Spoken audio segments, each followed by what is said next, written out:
Welcome to Live Pure, the podcast. I'm your hostess, Janelle Alexandra. Get comfy, settle in, as we discuss all things health and well-being. Be sure to like, share, and subscribe. Now, let's get to talking about living pure. Hi, welcome to Live Pure. I'm Janelle, your hostess. And if you are just tuning in, make sure you check out last week's episode where I talked a little bit about my own personal journey with marijuana addiction and how that's leading into today's episode where I discuss my Ibogaine journey in Cancun. So here we go. In March of 2024, which was really only like 6 months ago, I went to Cancun with a good friend of mine who had showed me a website for a place called Beyond, that's spelled B-E-O-N-D, and it looked like the most tranquil, amazing retreat I had ever wanted to go to, versus when you think Cancun, you think, oh, it's like, all-inclusive hotels and resorts where you're drinking and, all the alcohol's included and people are like half naked and partying all night long and loud music, and that's farthest from where this place is. It's actually tucked away in this tiny little neighborhood, way, way away from all of the other resorts, so you don't hear any noises. There's actually a little elementary school that was down the street from there, and it was just an amazing place. And what they do is they offer Ibogaine treatments. Now, Ibogaine is a plant medicine, just like ayahuasca or psilocybin, where you go and you do deep internal work with yourselves. So it's a mind-altering substance. You do have hallucinations. I don't have experience with ayahuasca myself, and I have, even though I've done microdosing of psilocybin, I don't have true experiences of like visuals, right, where I close my eyes or I'm, maybe the trees have breathed a little bit or the grass moves, but never anything enough where like I've had like true episodes or tripping my balls off or anything. So Ibogaine is different in the sense that it's considered the grandfather plant versus ayahuasca is considered the grandmother plant. And it comes from Africa. And I think it's the bark of the tree, or maybe it's the root. I'm not really sure. But anyway, in its natural form, you drink it like you would ayahuasca, and it tastes like crap. And you trip for about 12 hours. It's like 12 hours of pure visuals. And again, I think the difference between ayahuasca and psilocybin is you're 100% coherent the entire time. So Beyond, you're in a complete medical setting. They have medical doctors, medical nurses. You're taking EKGs before and after this treatment. It's very 100% professional. And they give you eye masks and a curated playlist with these noise cancellation headphones. So the moment you take those off, you know that you're right back in the hospital room. You know exactly where you are. You're seeing everything normal. Maybe, the streaks of lights as you turn your head too quickly or something. But I was able to get up and go to the bathroom. And I knew 100% of the time where I was at. I think to the point where, because they also were checking our blood pressure every 30 minutes, that I started kind of maybe even mentally keeping track of how many times they were checking my blood pressure so I could kind of randomly keep track of how much time had gone by. But I do remember like 4 hours into the ceremony, I remember taking my mask off and asking the nurse, how much longer is this? Because it was so intense. Now, again, the reason we went to Beyond versus doing ayahuasca again or whatever it may have been is that Ibogaine is doing more than just showing you visuals. It's doing more than just showing you the dark sides of yourself that you need to overcome. It literally rewires your brain. So people who are having severe opioid addictions, PTSD, or any type of drug addiction, they're going down to do these ceremonies to literally overcome these addictions. It's like their last-ditch effort. And I really enjoyed the way that Beyond had this set up. So there were two separate houses, and those who had drug addiction stayed in the main house where they were being monitored fully. They had their own bedrooms, their own bathrooms. It was, again, a very beautiful setting. It wasn't all hospital-like, but they were being 100% monitored so that they were getting the utmost type of care that you could get, definitely not here in the United States. This is not like a regular rehab type of a facility, but they were there to detox before they could even get in and do the Ibogaine treatment. And so when you walk in, somebody greets you with a hug, and then you get greeted by like 12 more people with hugs. Hey, it's great to see you. Welcome. It's very family oriented. And then they take your bags and they go through your entire suitcase. They go through every little thing to make sure that we're not bringing in any type of paraphernalia or drug substances that we're not allowed to have. So that included vitamins and, other types of things that we couldn't have. I actually had a little necklace vibrator, and they kept that. I wasn't allowed to have my little vibrator with me. So they take care of everything for you. So they go through all your luggage. They bring your suitcases up to your room for you. So 100% of the time, everything is 100% taken care of for you. I haven't felt this nurtured since I was probably a very small child. All of our meals were 100% made for us. They were done family style, so we ate all of 3 of our meals a day with all of the other guests, which allowed us to get to know each other and to hear each other's stories and where they were coming from, what was motivating them to go do these ceremonies. And a lot of them were men, at least in the particular week that I was there. We were there for 9 days total. And a lot of them were men who had families of their own. They had been, going through these addictions for years and years, be it alcohol or opioids or, whatever it may have been. A lot of them were veterans and they had PTSD. One beautiful friend had witnessed a very tragic murder, and that caused some severe PTSD that she wanted to overcome. And it was really beautiful to be able to again, sit and get to know a lot of these people. And, some of us were going down to also do deeper work within ourselves. Like my whole mission was, man, I'm going to go and have a conversation with God. This is going to be pretty great. And, I definitely went down there to overcome my addiction to marijuana as well. And leading up to that, you can't have those kinds of substances in your body while you're there. So the week before we left, I made it very clear to myself, you can't smoke marijuana. You can't have this in your system. And so I think we got down there and I was holding at about 105 pounds, which again is still underweight for me, but it was more than 90 pounds, which is what I had been for many years. And so at least I felt like physically I had the endurance to go through a full 36-hour treatment. So it's 12 hours of visuals, but you're recovering for another day. They put you in a recovery room where, again, they're taking EKGs and blood pressure and making sure everything's okay. And there's a lot of fasting involved. And so I wanted to make sure that my body was stable enough in order to do that. And my EKGs and everything came back fine. So the journey itself, okay, here's how it goes. You take a handful of pills. And again, this is more of a concentrated dose so that it doesn't affect your heart as much, which is why they're taking EKGs, is it's really hard on your body physically and your heart and everything. So they've got us, again, hooked up to IV fluids. They've got us hooked up to heart rate monitors and blood pressure cuffs. And every 30 minutes, they're taking our blood pressure. So they bring this cute little tray with incense and, bells. And, they're doing like a full traditional Ibogaine ceremony for you. And you take the pills and you settle in. And they give you the eye mask and the curated playlist. And about 30 minutes in, if I listen to the playlist now and I hear what songs come on, I feel like it was about 30 to 45 minutes in that the visuals started kicking in. And the first thing I thought of when I started actually finally starting to see visuals was, wow, I've been here before. And I think it's because I've done such deep breath work over the last couple of years where I can get myself deep into these visuals of what I see in my breathwork journeys or just deep meditation. But the difference between breathwork and meditation visuals versus Ibogaine visuals was the clarity. So Ibogaine is not like a dream state. It's not like you're seeing everything in full color or just black and white or something that's been kind of dimmed down. Ibogaine is very matrixy in a sense. You only see in one color at a time, which is usually red or green.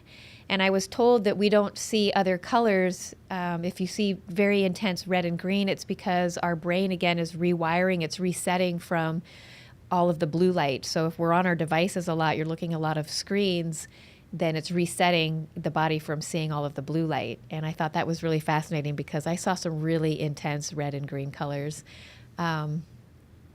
It's also matrixy in the sense that it was very, I guess it was kind of like a Rubik's Cube for me, only it came in one line, and it kind of drew out, and it looked like maybe Mayan ruins or hieroglyphs of some sort. And then if you've tried focusing on something, it would do like this little Rubik's Cube shift, of like, okay, we're figuring out where we're going. We're figuring out where we're going. And then you would like maybe see something stop and you'd be like, okay, I guess that's what I'm looking at. And it would open up. And then suddenly I would be in like this vision of something amazing, right? And they were very demonic faces. So I can only imagine if somebody emotionally or mentally was in a very dark space, like maybe suicidal or again, severe PTSD, something that triggered them very easily, this would probably be very similar to maybe what hell would look like for them. But again, it was not realistic enough to know or to feel like, oh, I'm someplace where I shouldn't be. It was, again, matrixy-ish kind of feeling, like when you look at the screen and the green numbers are going down.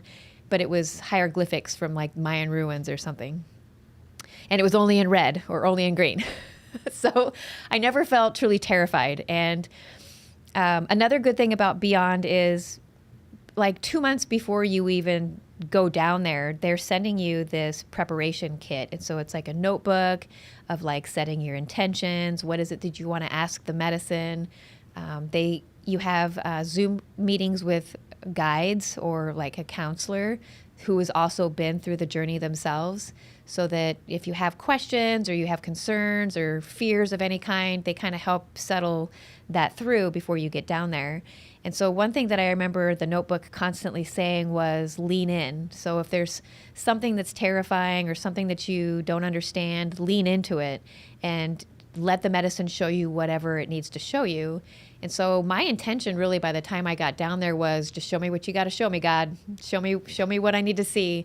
And so there were a lot of visions where, again, they were demonic faces, so that if I zoomed in, it was almost like their face had been punched in.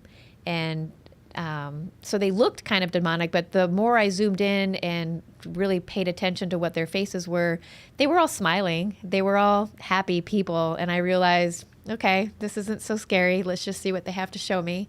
And really what I got out of most of these visions of like people was, well, I'm the creator of all my own problems. So it was really every time I would zoom in, it would be me turning around and looking at myself and smiling. And then the scene of whatever was taking place disappeared, and it was just me smiling at myself. And I was like, yep, I'm the cause of all my own problems. So let's just fucking deal with it.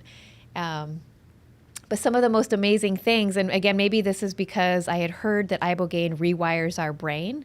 So I feel like some of my visions were showing me literally being broken down at a cellular level. It was like my body was being broken down and then rebuilt back up to be who God intended me to be. And it was really beautiful because then I feel like I was being kind of ushered through my body, and God was showing me, he was highlighting areas of my body that he built specially just for me, like my heart. And the interpretation I got was that my heart is as strong as a diamond, so I can take a lot of shit. And I thought, yeah, that's really fucking cool. And that was during the visions where everything was green. And so I was like, yeah, it's a really good, powerful heart space. Yeah, I love that. So some people told me, and this is after I had done my journey, so I kind of wish I would have known before when I had gone in, because I think I was laying down and trying to be extremely comfortable.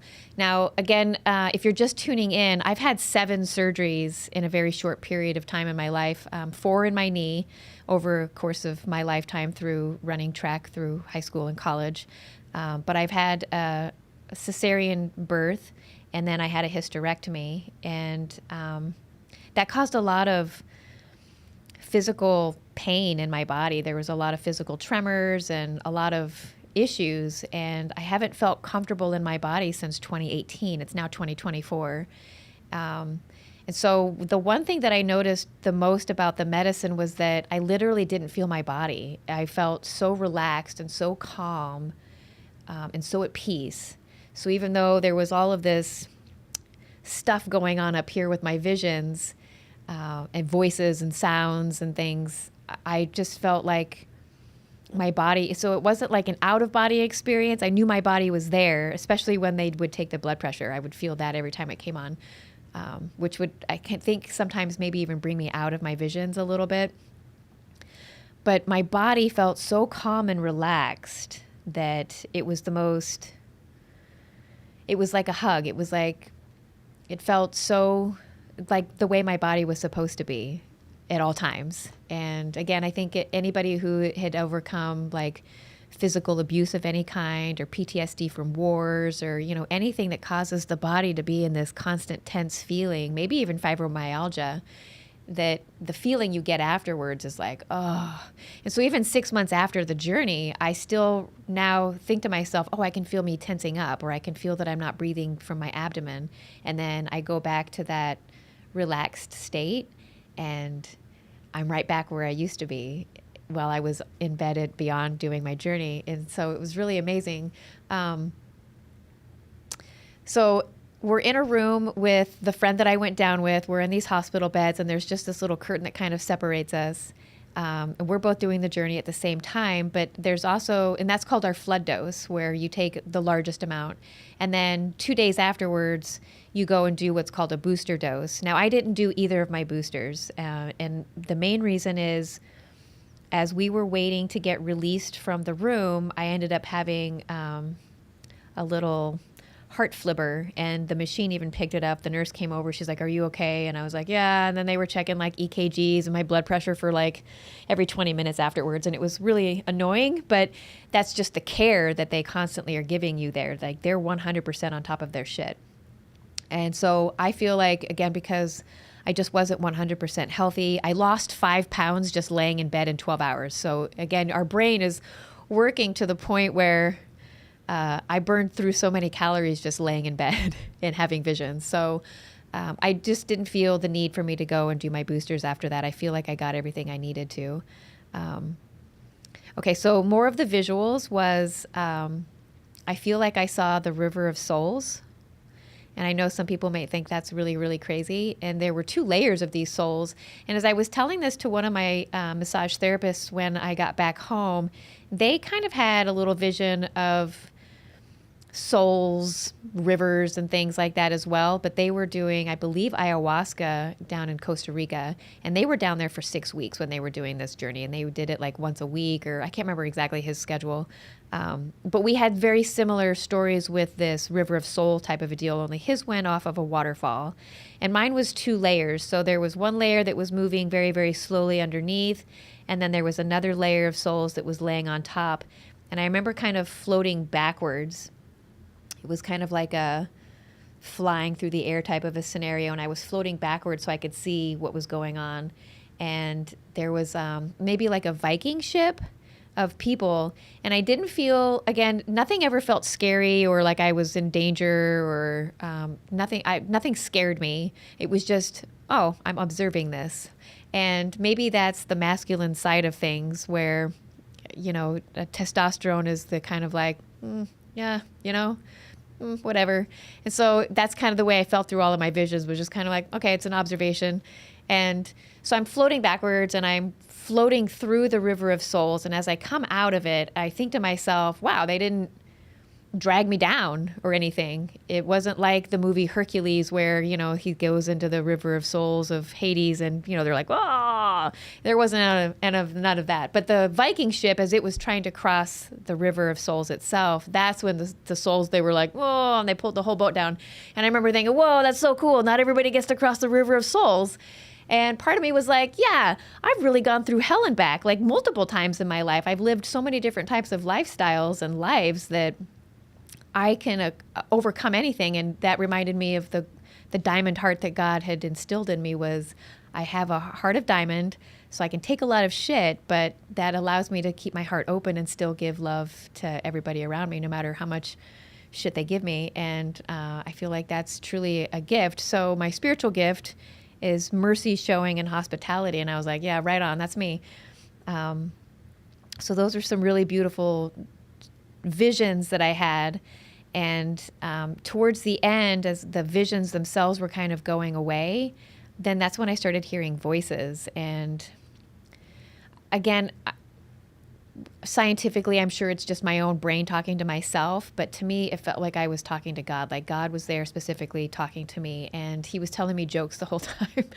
And I don't remember any of them. I kept saying, write them down, but my eyes weren't clear enough yet. They weren't focused enough for me to physically write things down. And I remember telling myself a couple of times that if I don't remember them when I walk out of here, they weren't meant for anybody else to hear. They were just meant for me. And but I remember I was laughing. And apparently I was laughing out loud, so that the person who was coming in for their booster dose said that it was the most different experience between my friend and I. So here I am in the far corner in my bed by the bathroom, where I'm like cracking myself up the whole time. And then there's my friend in bed next to me, and they're, yelling at the medicine, bring that back. And I said, bring that back. And they're yelling and, sounding like maybe they're not having a good time. And totally opposite of each other. And again, I walked out of there feeling so grateful for my life and for where I've been and what I've been able to overcome, especially these last few years. And it was the most beautiful experience. There's still 4 people that I met there that I talk to on a very regular basis, and I hope that we're friends for life. And there was a beautiful girl who was from another country, and she was there, I think, for 10 days, and it was her last day there, last couple of days there. She was finally clean enough that she could go and do her own journey. And she was young. I think she definitely wasn't 21 yet, but she had acne on her face, like the red, pimply type of acne. And the morning that she was getting ready to go in and do her dose, and I think she was in the room by herself, she was talking to the owner, Tom, which he comes in, and he and Talia are very interactive. They're always there on a daily basis, checking in on everybody. And, and it's building a community and a family. It's not just a rehab center, but he's prepping her. And she hadn't really been interactive most of the time. And her smile that morning, it was like the medicine was already working before she had even taken it. And then 24 hours after seeing her exit that room, her face was cleared. Like there was no pimples and everybody's eyes are more lit up. It's like we're being reborn as these children, and we get to see the world again in a childlike state, and just the giddiness, the happiness, the taste of everything. Oh God, putting fruit in my mouth when we first got into the recovery room. It was just, again, it felt like we were making love to food. It was just so delicious and so satiating. It's not like we had to gorge ourselves on anything. It was just, okay, I'm going to eat this half piece of orange, and that's going to satiate me for, a while or whatever. And it was just so beautiful, and the connections with everybody down there is so beautiful. And so one thing again that I noticed about my physical body was we get to get 2 massages a day while we're down there. And again, this is all inclusive. So you pay a fee in the beginning, and you don't have your wallet, you don't have your phone. They lock all of those things up. There's only 1 clock in the entire place. So it's a very nurturing, secluded place where you go and you just reset. And so between the massages every day and the morning gratitude circles after breakfast, so all of these different self-healing type techniques that they're teaching us, yoga, breath work, all of these things, ice baths.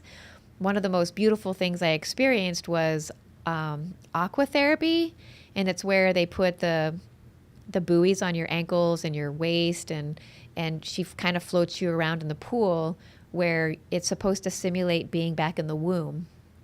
And I remember my first experience was before my Ibogaine journey, and my body felt very uptight, very tense, and I wasn't flowy like I should have been. But then when I did it after my Ibogaine journey, she even commented like how much more free and flowing it felt, and how much more relaxed I was. And she could put me in positions that it was like I was restricting and restraining and fighting being put in those positions. And that was gone at that point. And since coming home, I've realized that I'm no longer claustrophobic. I've been claustrophobic almost my entire life. My brother used to put pillows over my face and like suffocate me. And so I've always been claustrophobic. I've always been afraid of heights. I haven't fully tested it out yet, but when I went to the Grand Canyon, I walked right up to the edge with no bars or railing, and I was looking straight down, and there wasn't any of like, oh my God, I'm going to die. So it truly does rewire your brain. I've had zero desire to smoke marijuana, zero desire. Versus before, when I would quit and I would go like 1 month or maybe a couple of months at most, it was still always in my brain. It was always in my brain of when am I going to go home and when am I going to be able to light up and when am I going to finally be able to relax? And I don't have that sensation or that thought anymore. It's like I have to force myself to think about it. And the only time it ever comes up is when I'm talking about the fact that I'm recovering from a marijuana addiction. And that's the best possible. So beyond, I'm so grateful for what they are doing down there and the services that they provide for us and the family that they've created for us together, that just the connection and the love, again, the hugs, you're getting like 15 genuine hugs a day. It's not just somebody that you're meeting on the street and just like, hey, how's it going? It's like they're fully embracing you and you feel seen and you felt heard and you feel loved. And that's what Beyond offers there. And again, I don't have experience with rehab centers or other type of plant medicines, but I just can't imagine any other place being as perfect and as loving and nurturing as this place was. And I can't wait to go back just to hang out. I don't have the desire to do another plant medicine anytime soon, but it truly, truly was profound. And just to play the playlist again really brings me back, and the way that my body feels has been profound. And I'm so, so grateful for, again, my friend at the time who suggested it, and we went together. They made me feel extremely safe being there out of the country. It was the first time I had left the country without my son. So, there were a lot of worries going down there, but I felt very safe being with this friend. And so, I'm very grateful for everybody that was involved in this scenario. So thank you for tuning in. Again, remember to go back and check out last week's episode where we talk a little bit about my marijuana addiction and how that tied into me coming to Ibogaine Journeys. And if you have any questions, be sure to reach out. Have a good day. Thanks for tuning in today. I hope you learned something new about health and well-being. Remember, your current position is not your final destination. Be sure to like, share, and subscribe to our channel. Definitely reach out with questions so we can discuss it in a future episode. Until next time, live pure.